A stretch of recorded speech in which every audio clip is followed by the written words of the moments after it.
جی یہ سوال ہے کہ مجذوب کسے کہتے ہیں؟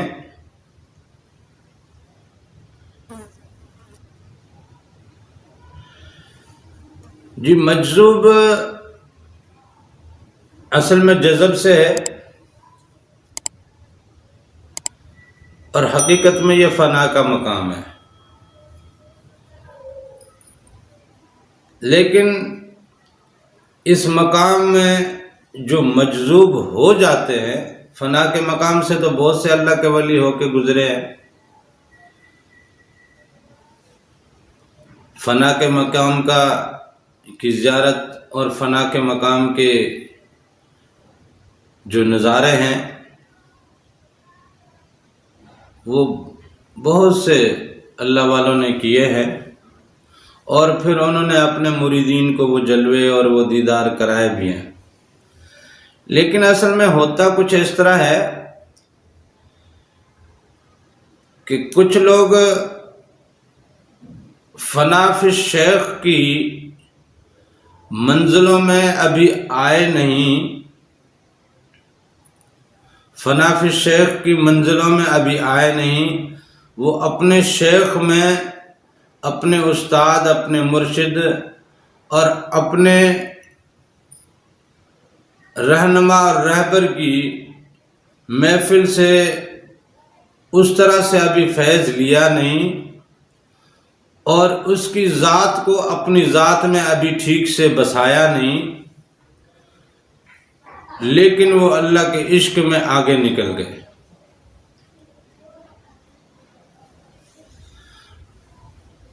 اس کو اپنے شیخ سے عشق ہے،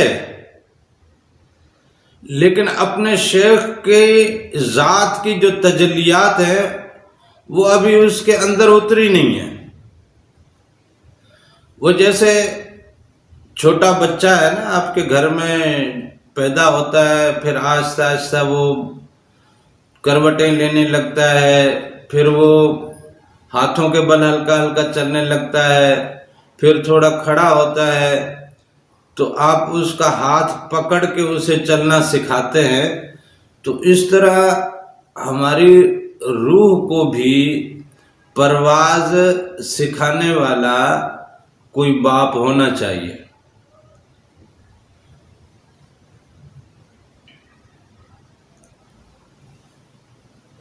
اسپریچول پیرنٹس کہتے ہیں نا ٹیچر کو، تو ایسا ایک ٹیچر ہونا چاہیے جو ہمیں ٹیچ کرے، ہمیں پڑھائے، ہمیں سکھائے کہ نور کیسے اپنے اندر پیدا کیا جاتا ہے، اور اس نور کی تجلیات کو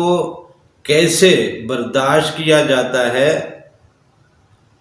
وہ طاقت اپنے اندر کیسے پیدا کی جائے گی، اور پھر اس تجلیات میں چلنا اور چل کے پھر پرواز کرنا کیا ہوتا ہے۔ یہ ایک استاد انگلی پکڑ کے سکھاتا ہے، اور پھر وہ ان منازل سے، اب ایک بچہ ہے مشکل سے چلنا سیکھا ہے، ابھی وہ باہر کی دنیا سے واقف نہیں ہے، تو باہر نکلے گا تو کسی نہ کسی حادثے کا شکار ہو جائے گا، گر پڑے گا، کوئی چوٹ کھائے گا، کسی چیز سے ٹکرا جائے گا، کسی موٹر سائیکل سے، کسی سائیکل والے سے یا رکشے والے سے۔ چلنے والی سواریاں اور وہ گاڑیاں تو اپنے حساب سے چل رہی ہیں،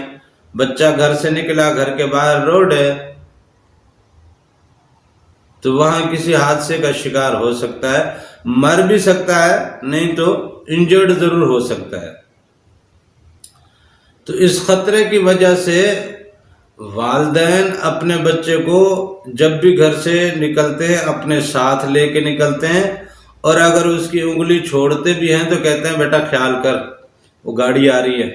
بیٹا خیال کر، ادھر رک رک رک رک، وہ ادھر سے موٹر سائیکل آ رہی ہے، اس کو آواز دے کے بلاتے ہیں، اسے روکتے ہیں، دوڑ کے اس کا پھر ہاتھ پکڑتے ہیں۔ اسی طرح روحانی معاملات بھی اسی طرح ہے۔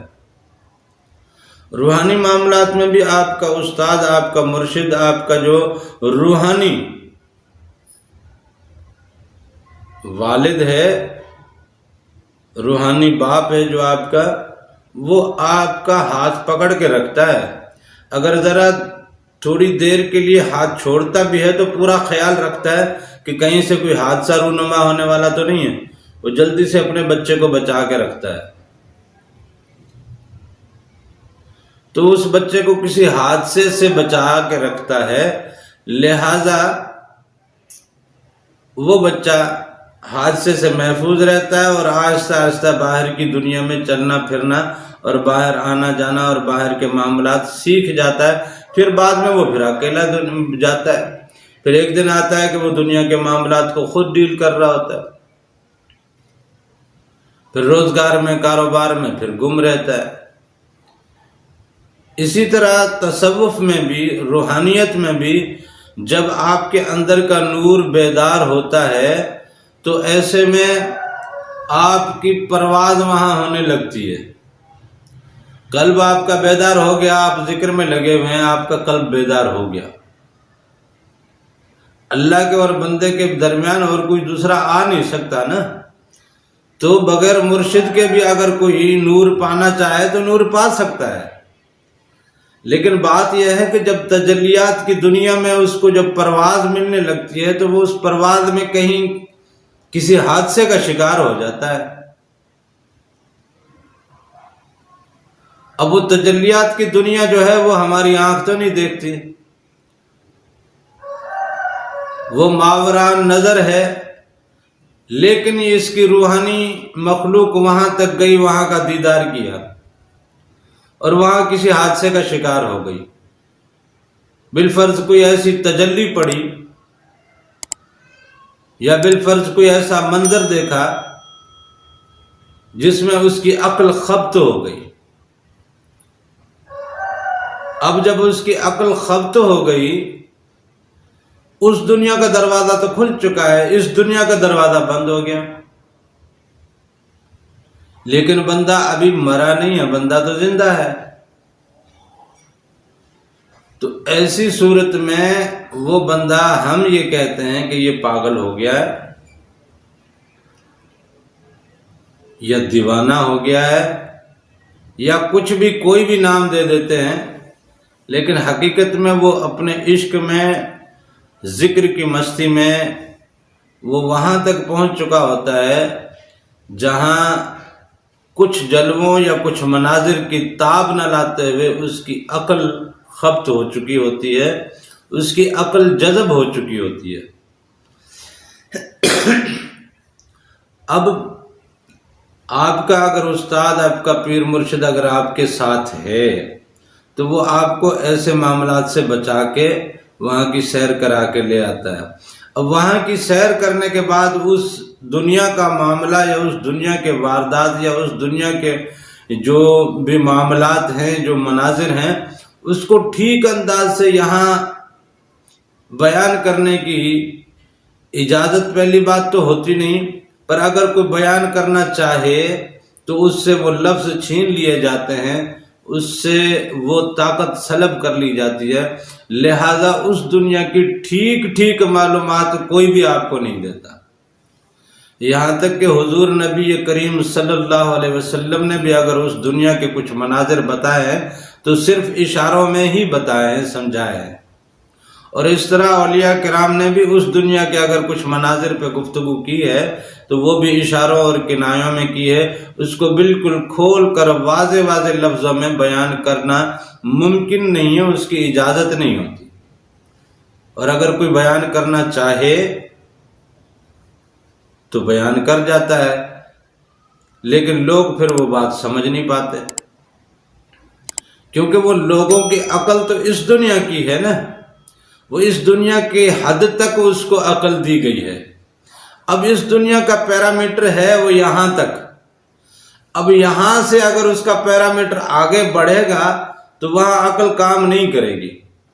لیکن کوئی وہاں سے ہو کے آیا ہے تو ادھر کی اگر بات بتائے گا تو اس عقل کا پیرامیٹر وہاں تک گیا ہی نہیں، تو وہ بات کو سمجھے گا نہیں، اسی لیے حضور نبی کریم صلی اللہ علیہ وسلم کے معراج کے واقعے کو بہت سو نے جھٹلا دیا، لیکن جو حضور نبی کریم صلی اللہ علیہ وسلم کی ذات اقدس پہ، ذات مبارکہ پہ جو ایمان لے کے آئے تھے، انہوں نے کہا کہ نہیں، حضور پاک نے اگر فرمایا ہے اور وہ بتا رہے ہیں تو یہ بالکل حقیقت ہے۔ اسی طرح اولیاء کرام بھی اگر کوئی بات کرتے ہیں تو بہت سارے لوگ بات جھٹلا دیتے ہیں کہ یہ ممکن ہی نہیں، بات ایسے ہے ہی نہیں۔ لیکن جن لوگوں کا ایمان اور عقیدہ پختہ ہے اور جو لوگ سمجھتے ہیں اور جنہوں نے کچھ نہ کچھ نور لیا ہے، اس نور سے اس دنیا کا ہلکا پھلکا نظارہ یا کہیں سے کوئی ذرا سی کھڑکی کھلی ہے، چاہے خواب میں کھلی ہو یا چاہے تخیل میں کھلی ہو، کسی صورت بھی اگر اسے پرواز ملی ہے تو وہ یقین کر لیتا ہے کہ نہیں، یہ جو گفتگو ہو رہی ہے یہ یقیناً درست ہے۔ اب شورش کشمیری اور محمد علی جوہر صاحب اپنے وقت کے کسی مجذوب سے ملنے کے لیے گئے۔ جب وہاں حاضری کے لیے پہنچے تو اس جس فقیر کے پاس گئے تھے اس کا نام تھا حضرت تاج الدین ناگپوری۔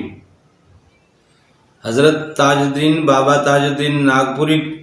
سے ملنے جب گئے تو بابا تاج الدین نے کہا کہ بھئی تم لوگ میرے پاس کیا کرنے آئے ہو؟ تم لوگ تو پھاٹک کے پیچھے ہو، تم پھاٹک کے پیچھے دوڑ رہے ہو، تم پھاٹک کے پیچھے ہو، تم مجھ سے ملنے کیا کرنے آئے ہو؟ خیر وہاں سے واپسی پہ پھر وہ کسی معاملے میں گرفتار ہو گئے تو وہاں پھر شورش کشمیری کہتے ہیں کہ ہمیں سمجھ میں آیا کہ بابا نے اب کیا بات کی تھی، اس ٹائم ہمیں بات سمجھ نہیں آئی تھی۔ تو یہ اس طرح کچھ اللہ والے جو حالت جذب میں ہوتے ہیں، اب وہ حالت جذب میں وہاں کا منظر جو ہے وہ ان کے ذہنوں میں فکس ہو گیا، یہاں کے منظر وہ ڈیلیٹ ہو گئے، یہاں کے منظر ڈیلیٹ ہو گئے، وہاں کے منظر فکس ہو گئے۔ دنیا کی نظر میں اب وہ پاگل ہو گیا، اگر کوئی بات کہتا بھی ہے تو لوگ کہتے پاگل ہے۔ دیکھیں اللہ تعالیٰ نے ایک سلسلہ رکھا ہے نا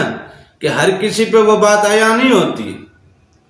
اگر کوئی عیاں کرنا بھی چاہتا ہے تو ان لوگوں کے لیے اللہ تعالیٰ نے کوئی ایسا دروازہ بند رکھا ہے کہ ان کے عقل میں وہ بات گھستی نہیں ہے۔ لہذا جذب جو ہے اصل میں فنا ہو جانا ہے، خصوصاً ہوش اور خرد کا فنا ہونا وہ جذب کہلاتا ہے۔ اور مجذوب جو ہوتے ہیں وہ اللہ کے ذکر میں مست ہو چکے ہوتے ہیں، وہ کسی ایسی منزل تک پہنچ چکے ہوتے ہیں جہاں وہ ان کے جو انٹرنل برین جو ہے وہ اس کا جو ہے فلاپ ہو جاتا ہے اور وہاں کلیپ کر جاتا ہے، اور ایکسٹرنل جو ہے اس کی میموری جو ہے وہ ایکسٹینڈ ہو جاتی ہے۔ میرے خیال میں مختصراً تو اتنا کافی ہے کہ آپ سمجھ گئے ہوں گے مجذوب کیا ہوتا ہے۔ اب پھر اس کے علاوہ بھی مجذوب کے حوالے سے بہت سارے پھر مراتب ہیں۔ اب جیسے منصور حلاج ہیں، انہوں نے کہا ان الحق، لوگوں نے مانا ہی نہیں، پھر اسے یہاں تک کہ سزا دے دی گئی۔ شریعت میں تو اس طرح کی چیز کی اجازت نہیں ہے نا، اور شریعت میں تو پاگلوں اور دیوانوں کے اوپر شرعی حدود بھی نہیں لگتی ہیں، لیکن حضرت جنید بغدادی رحمۃ اللہ علیہ نے حد لگائی۔ اب جب اسے سنسار کیا جا رہا تھا، ساری دنیا نے پتھر مارے، حضرت جنید بغدادی نے پھول مارا، تب منصور حلاج نے کہا کہ حضور آپ کو تو پتا تھا نا میں نے کیا بولا ہے، آپ نے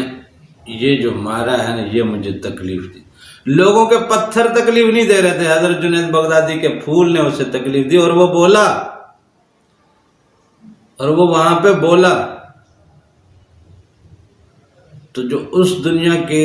دروازوں سے آشکار ہیں یا وہاں کا دیدار پا چکے ہیں یا وہاں کی کیفیت سے جو لوگ واقف ہیں، اور اگر کسی پوری پیر و مرشد نے اگر ان کی انگلی پکڑ کے ان کو وہاں کی سیر و سیاحت کرائی ہے یا وہاں کی پرواز ان کو سکھائی ہے اور وہاں تک کی پرواز ان کو ملی ہے،